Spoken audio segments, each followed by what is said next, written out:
Looking back on last week against Michigan, just disappointing in the loss. Thought our game plan going in was to try to attack Shea Patterson, try to put pressure on him and force him into situations where he's got to make throws under duress. Thought we got to him early, made a couple throws right into a trap corner early in the game. They didn't come back to some of those throws, and they had run so many bubbles and RPOs, and I think we had talked about that earlier in the week.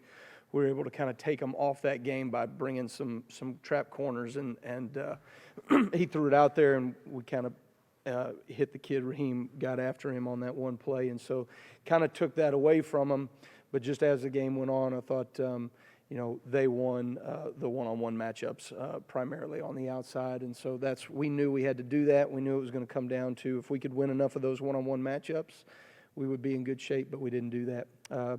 Some of them came from just poor fundamentals from our part. I thought we lost leverage a couple of times where we shouldn't have, things that we have talked about all week long that we wanted to make sure we did. We just didn't play with good enough leverage in terms of we knew they ran outside kind of deep fade routes from their number two receivers, and we got beat on a couple of those, particularly on third down that we had no business getting beat on. A couple of the others, I thought they made some phenomenal plays.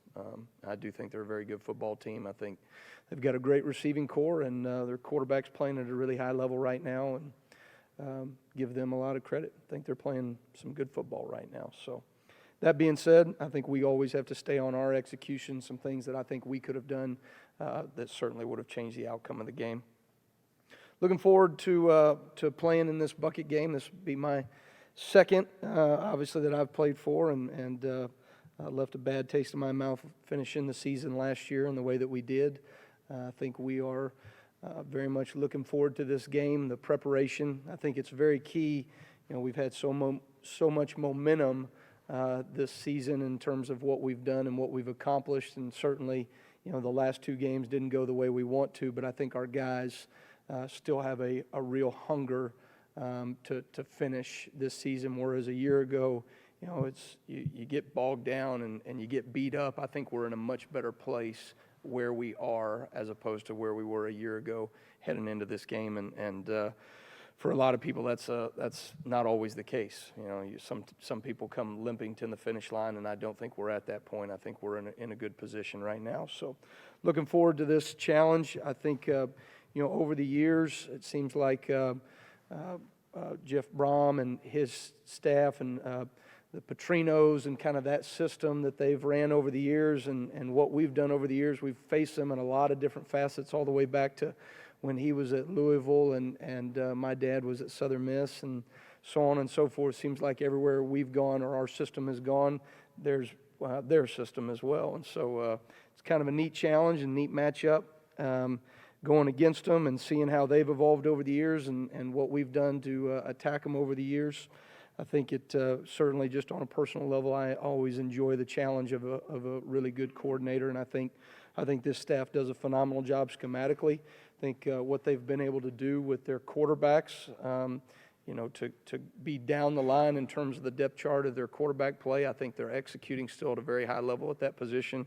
Really impressed with Aiden O'Connell to come in and do the things that they have asked him to do, and to really do it at a pretty high level. I think he's completing 65% of his passes right now, and to come in, wherever in the midpoint of the season and do that, I think is a credit to him and the offensive staff.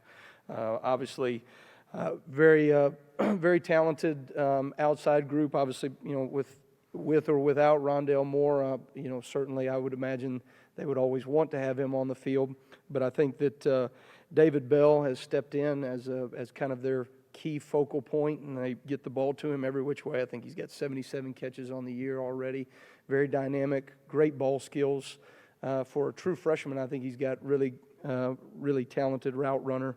And then, they've got a number of other guys that are starting to come on. Milton Wright is obviously a young guy that's doing some really good things.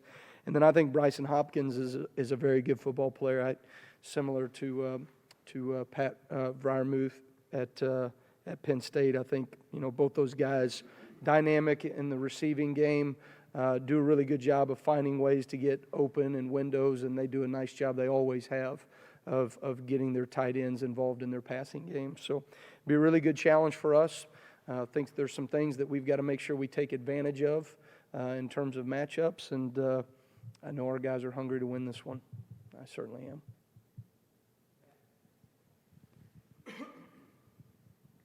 Coach, I asked Coach Allen about this. You weren't here 2 years ago, but Purdue does a lot of, fakes and trick plays and that kind of stuff. And they faked a punt 2 years at Wisconsin this past week. They did a receiver throw. I know you can't put a lot of time into it, but how much does that factor into your game plan when you watch them? And obviously this is their kind of their bowl game, so they're probably going to throw everything at you to try to get the win. I mean, you can't over prepare, but how much does it kind of factor in? Well, they've always had that in their system. They've always been, there's certainly a multiple offense, and they have multiple answers for what you do, and they do a nice job of in-game adjusting. But trick plays have just always been a big piece of of what they do, and I think that's always the creativity of a coordinator and the amount of time that you're willing to spend and work at it. And they obviously spend the time that's needed to execute it at a high level. I thought they got Wisconsin. It really kept them in the game well into the third quarter. Some of the things that they did early, it threw Wisconsin off balance. And that's, to me, having an answer, making sure that we have a hat for a hat, and playing hard, I think sometimes that's the key to playing against trick plays. They're going to dial you up. Sometimes they want to see it versus a specific look. So I think it's important that we continue to change the look up. And certainly it sometimes can be harder to get big plays like that off if you're a multiple defense where you're creating not just one picture, but you're giving them a lot of different looks and a lot of different pressures from different angles. I think mixing those things up are part of that plan. One of the best matchups is ironically going to be between a couple of freshmen. I'm assuming Tywone Mullen will be seeing a lot of David Bell. Yeah. What does he have to do to neutralize their best asset right now? Well, I mean, I'm telling you, the guy's really impressive. I think he's a really good route runner, as I talked about. He's got he can create separation in some of their deeper routes, but he does a nice job with some of their underneath stuff as well. It'll be a good challenge for Tywone. Tywone's a physical player. I think he'll want to try to get hands on him, and then the thing that Tywone has is that you're not going to create separation from him, and that he's certainly the quick. He's got all the short area quickness and ability to change direction and stay on him. We've got to force them to throw the ball into some tight windows and make them convert into some tight catches. And so I think I'm excited to watch that matchup. I think we got to do some great things of mixing the coverage so we just don't make it a one-on-one matchup all game long.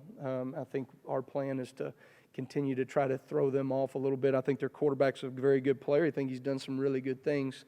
But he is still young and inexperienced. And so I think anytime you face somebody like that, you got to at least test their mettle a little bit, both with pressure and coverage. So we'll do a little bit of both those things, not to be too vague.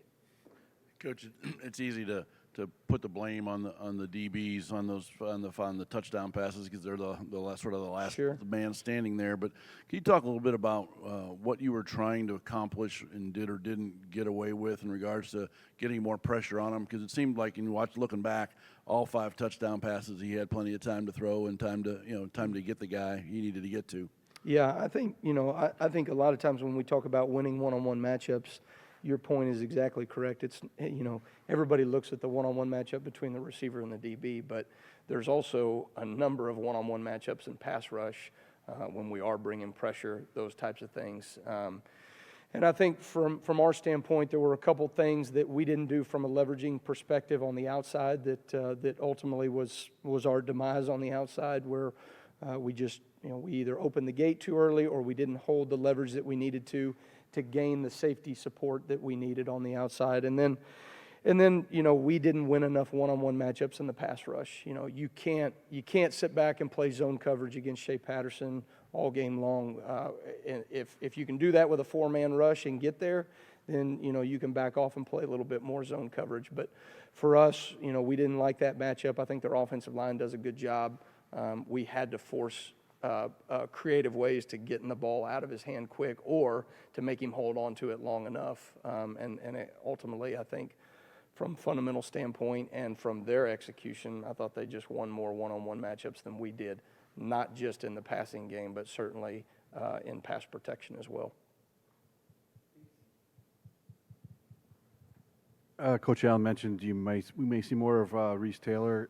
Is that because of the confidence he can make some of those one-on-one plays on the ball? Yeah. I think Reese, Reese has gotten better and better in his one-on-one coverage. I think he does a great job of getting his hands on people. Certainly his confidence, a lot of times it's just the confidence that you carry to step in there and know that you got to win this one-on-one, and for us, certainly, we've got a number of guys that we feel like we can trust and that do a good job, but Taiwan has gotten better and better, and I think because of that, we're going to put him in the game more.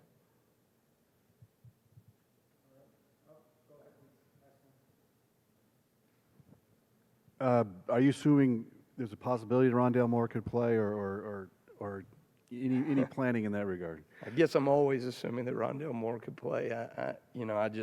Obviously he's a very special player, and you never want to have to face somebody like that, but you also don't want somebody to have to go through injuries, and I think that's why you come and play in the Big Ten, so that you can play the best of the best. So if he is out there, then we look forward to the matchup.